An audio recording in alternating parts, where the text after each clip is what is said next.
আসসালামু আলাইকুম। ওয়ালাইকুম আসসালাম। আজ কয়েকদিন ধরে আমাকে বলা হচ্ছে স্যার টুইস্টিং সম্পর্কে আমাদের একটা ধারণা দেন।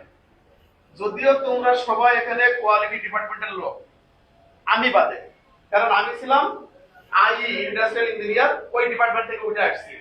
তবুও তোমাদের মতো ধারণা না থাকলেও তোমরা যদি 90% জানো, আমি 80% জানি। তারপরে এটা একটা ট্রেনিং এর ব্যবস্থা করছি, আমার যদি কোনো গ্যাপ থাকে আরো শেখার জন্য। এখন আমাদের আজকে ট্রেনিংটা করাবে আমাদের ইঞ্জিনিয়ার রাব্বানী সাহেব। এর আগে আমরা রাব্বানী সাহেবের পরিচয় দিয়েছি। এখন আপনারা টুইস্টিং সম্পর্কে বিস্তারিত ধারণা পাবেন। বোর্ডে কিছু পয়েন্ট লেখা আছে, সেখান থেকে বোঝানো হবে এবং রাব্বানীর ক্যাপাসিটিতে বলা হবে। Assalamu alaikum. Good morning, all. Today I will conduct a great training session with front of you. Our today training session agenda is twisting. Twisting means is twisting Bangla means ঘূর্ণন, প্যাচ বা বেঁকে যাওয়া। ঠিক আছে? আর আমরা যদি টুইস্টিং বলতে কি বুঝি? টুইস্টিং বলতে সুতা বা কাপড়ে ঘূর্ণন বা বেঁকে যাওয়াকে বোঝায়। যেমন আমরা যে ফেব্রিক্সগুলি আমরা কাটিং করি, আমরা যে ফেব্রিক্সগুলি বোর্ডে তারপরে প্যানেল লাগার আবার যাবে সুইং করি, এই ফেব্রিক্সগুলো অনেক সময় দেখা যায় আমাদের এই যে এইভাবে কি হয়, একদিকে বেঁকে যায়, একদিকে সামনে আসে, অন্যদিকে পিছনে চলে যায়। এই ধরনের ইয়েগুলিতে আমরা সাধারণত টুইস্টিং বুঝাই এবং বুঝি। এখন এই টুইস্টিংগুলি কেন হয়? টুইস্টিংগুলি অনেক কারণে হয়, তার ভিতরে আমি মূল কয়েকটা 5-6টা কারণ লিখছি। সেটা হলো ইয়ার্ন বেশি টুইস্ট হলে ফেব্রিক্স একদিকে ঘুরতে চায়। আমাদের এই ফেব্রিক্সটা যখন নিটিং করা হয়েছে, এই ফেব্রিক্সটা প্রথমত এটা কি সুতা আকারে ছিল নাকি? এই সুতা যদি আমাদের বেশি টুইস্ট হয়, এই সুতার যদি ঘূর্ণন বেশি থাকে, ওই ধরনের সুতা দিয়ে আমাদের যদি ফেব্রিক্স তৈরি করা হয়, ওই টাইপস সুতা দিয়ে আমাদের কি হয়, ওই এই ধরনের ফেব্রিক্সে টুইস্টিং হয়ে যায়। 2 নম্বর যে কারণে সিঙ্গেল জেসি ফেব্রিক্সে আমাদের ন্যাচারালি আনব্যালেন্স থাকে। সিঙ্গেল জেসি আমাদের অন্যান্য যে ফ্লিস, তারপরে আমরা ইন্টারলক, আদার্স, রিপ যে ফেব্রিক্সগুলি কাটি, ওগুলি সাধারণত একটা ব্যালেন্স ফেব্রিক হয়, মানে এগুলি যেখানে একদিকে ব্যালেন্স। আর এইগুলি আমাদের সিঙ্গেল জেসি যে ফেব্রিক্সগুলি, এগুলি হয় আনব্যালেন্স। এই ধরনের এই টাইপ ফেব্রিকগুলিতে আমাদের টুইস্টিং বেশি হয়। তারপরে 3 নম্বর হচ্ছে লুপ ইনব্যালেন্স বা মেশিনের লুপ ইকুয়াল না হলে ঠিক টুইস্টিং বাড়ে। আমরা যখন এই ফেব্রিক্সগুলি যখন নিটিং করে, এই লুপগুলি যখন আমাদের আনব্যালেন্স হয়, তখনও আমাদের টুইস্টিং বেড়ে যায়। তারপর হচ্ছে ফেব্রিক ফিনিশিং। আমাদের এই ফেব্রিকটা কিন্তু প্রথমে আমাদের বেশিরভাগ ক্ষেত্রে টিউব আকারে থাকে। এটা কিন্তু আবার তখন এটা ডাইংয়ে কম্প্যাক্টিং মেশিনে তখন আবার কি করে, এটা মাঝ বরাবর এটা কাটিং করা হয়। ওই কাটিংটা যদি ঠিক বরাবর না হয়, তাহলে কি হয়, গ্রেন লাইনগুলি বাঁকা হয়ে যায়, তখন এই কারণেও টুইস্টিং হয়। তারপরে হচ্ছে আমাদের এই 5 নম্বর যেটা আছে ফেব্রিক রিল্যাক্সেশন। ফেব্রিক রিলেশন ঠিক মতো রিল্যাক্সেশন না করলে আমাদের এই টুইস্টিং বেড়ে যায়। আমাদের ফেব্রিক্স রিল্যাক্সেশনের শুধুমাত্র আমরা যে বুঝি কি মেজারমেন্টের কারণে আমরা রিল্যাক্সেশন দেই, বিষয়টা এরকম না। এই আমাদের ফেব্রিক রিল্যাক্সেশন দেওয়ার পিছনে এই টুইস্টিং আমাদের কন্ট্রোল করার জন্য একটা এই রিল্যাক্সেশন আমরা দিতে হয়। এটা মিনিমাম আমাদের ফেব্রিক্স বেঁধে 24 ঘন্টা, আবার অনেক অনেক ফেব্রিক্স আমরা 48 ঘন্টা রিল্যাক্সেশন সাধারণত দিয়ে থাকি। তারপরে 6 নম্বর যে কারণটা, এটা একটা মোস্ট ইম্পর্টেন্ট কারণ, সেটা হলো কাটিং প্রবলেম। আমাদের এই আমরা যদি অন্যান্যগুলি 50% কারণ ধরি, এই কাটিং এর কারণে আমাদের একটা মূল পয়েন্ট আছে, সেটা হলো কাটিং এর সময় গ্রেন লাইন ঠিকভাবে ফলো না করা। আমরা যে প্যাটার্ন দিয়ে মাল কাটিং করতেছি, প্যাটার্নে একটা আমাদের এই মাঝ বরাবর একটা দাগ আছে, তাই না? ওই অ্যারো চিহ্নের দাগ বরাবর এবং মাঝ বরাবর আমরা যদি গ্রেন লাইন ফলো করে মাল যদি কাটিং না করি, সেক্ষেত্রে আমাদের এই টুইস্টিং হওয়ার কারণ আছে।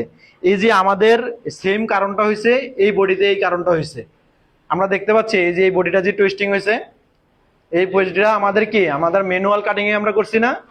এই বডিটা যদি আমরা মনে করেন গ্রেন লাইন যদি ঠিকভাবে বসিয়ে কাটিং না করি, তা সেক্ষেত্রেও এই টুইস্টিং হওয়ার পরিমাণ বাড়ে।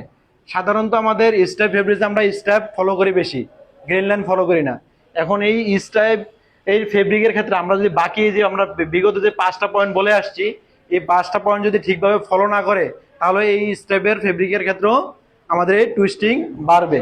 এখন কথা হলো কি, আমরা এই যে এত টুইস্টিং এর কথাগুলি শুনলাম, এই টুইস্টিং এর একটা বায়ারের রিকোয়ারমেন্ট আছে যে আমাদের এত পার্সেন্টের ভিতরে হলে আমাদের এটা পাস করবেন, অত পার্সেন্টের ভিতরে হলে আমাদের পাস করবেন। ইন্টারন্যাশনাল স্ট্যান্ডার্ড অনুসারে আমাদের সর্বোচ্চ হাইয়েস্ট 5% অ্যাবভ হইলে 5%-এর নিচে হলে টুইস্টিং কন্ট্রোলে আসছে বা এটা আমাদের নিয়ন্ত্রণের ভিতরে আছে, এই ধরনের হলে আমাদের বায়ার অ্যাকসেপ্ট করে ইন্টারন্যাশনাল ল অনুসারে বা নিয়ম অনুসারে।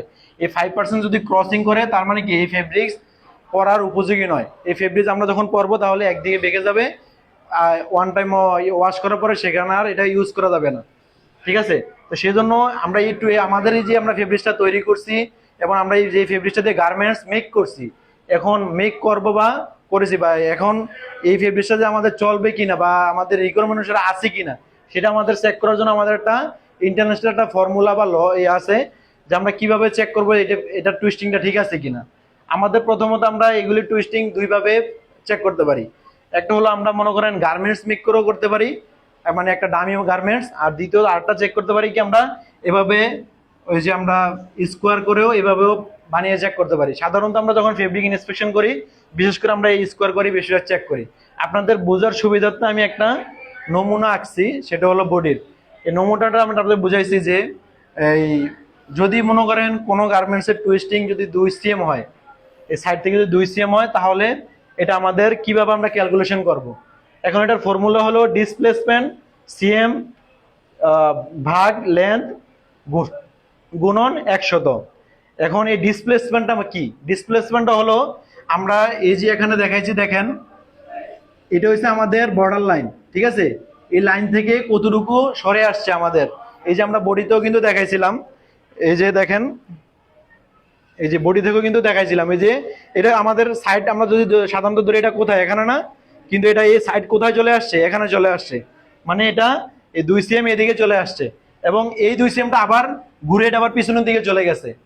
এখন এই 2 cm এটার মানে এটাই মানে হচ্ছে কি ডিসপ্লেসমেন্ট। এই যে এই ডিসপ্লেসমেন্টটি এখানে আমরা উল্লেখ করছি কয় cm, 2 cm, 2 cm ভাগ, আর আমাদের এটা লেন্থটা ছিল কত, আমরা ধরে নিচ্ছি এটা 50 cm আপনাদের বোঝার সুবিধার্থে। তারপরে হচ্ছে গুণন 100, তারপরে এটা আমরা যদি ইকুয়াল করে এটা হয় কত পার্সেন্ট, 4%।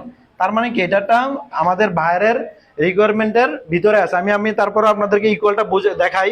এই যে আমাদের 2 ভাগ 50 গুণন 100 কত হয়, 4%। তার মানে কি এটা আমাদের একটা বাইরের রিকোয়ারমেন্ট আছে। এখন এই সেম ইয়াটা যদি আমাদের এটা যদি মনে করেন এটা যদি 4 cm হয়ে যেত, কি হইতো, এটা যদি 4 cm হয়ে যেত, 4 cm হলে কি হইতো দেখেন, 4 cm হইলে এটা কি হইতো, মানে ডাবল হয়ে যেত, এটা কি হইতো 8% হয়ে যেত। তাহলে কি এটা কি আমাদের উপযোগী থাকতো?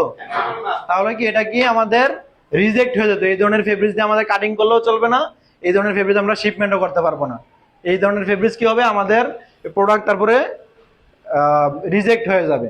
তাহলে সেই জন্য আমাদের এই টুইস্টিং ইস্যুটা গার্মেন্টসের মানে অন্যান্য যে আমাদের সিঙ্কেজ বলি, সিঙ্কেজ থেকে মোস্ট ইম্পর্টেন্ট একটা জিনিস যেটা গার্মেন্টস মেক করলে আর পরার উপযোগী থাকে না, ঠিক আছে? তো আজকে আমাদের এই অসাধারণ এই ট্রেনিং সেশনগুলি করার জন্য আমাদের শ্রদ্ধা অপারেশন স্যার আমাদের অ্যাডভাইস করছিল যে শ্রদ্ধা অপারেশন স্যার আমাদের সবসময় আমাদের কি করে যে আমাদের জানার এবং সুবিধাতে আমাদের ভিতরে জাগ্রত যে ভিতরে অভ্যন্তরীণ যে আমাদের জ্ঞানগুলি আছে এগুলি বিকশিত বা সবার মধ্যে ছড়িয়ে দেওয়ার জন্যই আজকে ট্রেনিং সেশন। আর এই ট্রেনিং সেশনের মূল উদ্দেশ্য কি, আমরা সবাই গার্মেন্টস সম্পর্কে এগুলি অনেকেই জানি, এইগুলি আজকে থেকে এখন থেকে শুরু হয় নাই। এই টুইস্টিং, সিঙ্কেজ, ফেব্রিকেশন এগুলি গার্মেন্টস যখন থেকে শুরু হয়েছে তখন থেকেই শুরু হয়েছে। এখন আমরা কি, আমরা তো গার্মেন্টসে জয়েন করছি, হয়তো বা কেউ 1 বছর আগে জয়েন করছি, কেউ 2 বছর আগে জয়েন করছি, আমরা তো গার্মেন্টস সম্পর্কে নতুন নাকি, বিষয়গুলি হয়তো অনেক পুরাতন, কিন্তু আমরা ম্যান হিসেবে নতুন, বা অনেক সময় আমরা ম্যান হিসেবে পুরাতন থাকলেও কি হয়, আমরা জিনিসগুলি সম্পর্কে অনেকদিন চর্চা না করার কারণে কি হয়, আমরা সেগুলি ভুলে যাই, আর মানুষ মাত্রই কি ভুলে যায়। তো সেই জন্য আপনাদের কাছে এগুলি নতুন করে এগুলি আবার আপনাদের সামনে আনার উদ্দেশ্য এটা যে আমাদের এগুলি কি চর্চার ভিতরে রাখা এবং এগুলি প্র্যাকটিসিং এর ভিতরে রাখা। আমি রিকোয়েস্ট করবো শ্রদ্ধা অপারেশন স্যার আমাদের উদ্দেশ্যে কিছু বলবেন কিনা। ধন্যবাদ। আসলে এই যে ট্রেনিংটা আমরা 5 থেকে 7 মিনিট সর্বোচ্চ গুণটা ট্রেনিং আমাদের 10 মিনিট যায়। আমরা কিন্তু কাজ নিয়ে প্রত্যেকের সাথে ইন্ডিভিজুয়াল নিয়ে আমরা কথা বলি, যার যেখানে প্রবলেম সেটা সমাধান করি, যার পানিশমেন্টের দরকার সেটাও দেয় কোম্পানি, এখানে কিন্তু কেউ কাউকে ছাড় দেয় না। কিন্তু দিন শেষে আমি যাইছি সারা দিন 12 ঘন্টা ব্যয় করলাম এই সংসারে, এই গার্মেন্টস সংসারে, এর চেয়ে বড় সংসার কি আমাদের আছে? এখান থেকে যদি আমি কিছু না নিতে পারি নিজের জন্য, ভবিষ্যৎ কি করলাম? আর আমি যত নিতে পারবো আমার কাজের স্পেসটা তত ভালো হবে, আমার কাজ তত পারফেক্ট হবে, এবং আমি আমার দায়িত্বের সঠিকভাবে পালন করার চেষ্টা করতেছি। আমি যদি আমার দায়িত্ব সঠিকভাবে পালন করার জন্য কিছু শিখতে হয় সেটা শিখি, আর এটা শিখলে আমার জায়গা সেফ, আমার কোম্পানি সেফ, আমার দেশ সেফ। সো আমরা পারফেক্ট। এই জন্য ট্রেনিংটা মূলত আমি নিয়মিত প্র্যাকটিস করানোর জন্য কাজ করি। যেহেতু যে যে ডিপার্টমেন্ট আছে তাকে সেই ডিপার্টমেন্ট থেকে ট্রেনিংটা করাইলে আরো বেশি পারফেক্ট হয়। যে কারণে আমি তাদেরকে বলি যে তোমার ট্রেনিংটা তুমি করাও, তোমার ভিতরে যদি কমতি থাকে তাহলে আবার ঝালাই হয়ে যাবে, আবার রিকভার হয়ে যাবে। যে কারণে আমি ওই সবসময় সিনিয়র নিয়ে চিন্তা করি না যে ম্যানেজাররা করবে, জুনিয়রদের সামনে আসি যাতে সে তার নিজের ভবিষ্যৎটা তৈরি করতে পারে। তার যদি যোগ্যতাই আমার ফ্যাক্টরি ম্যানেজার নিয়ে, সে যদি ম্যানেজারের দায়িত্ব পালন করতে পারে, সে ম্যানেজারের জায়গা দখল করবে, তাহলে তার জায়গায় এক কেস যে কেউ আসবে একদম। এইভাবেই কিন্তু আমাদেরকে আমার দেশ, আমার গার্মেন্টস, আমার নিজের প্রত্যেকটা জায়গায় আমরা সেট করি এবং আমাদের জন্য আমরাই কাজ করি। যত কাজই করি আমি যদি চিন্তা করি আমার জন্য করবো তাহলে কোম্পানির লাভ হয়ে যায়, আর আমি যদি চিন্তা করি আমাকে ফাঁকি দেবো তাহলে কোম্পানিকে ফাঁকি দেয়। যে কারণে ট্রেনিংটা আমরা নিয়ে নিতে পারি। ধন্যবাদ সবাইকে। আসসালামু আলাইকুম।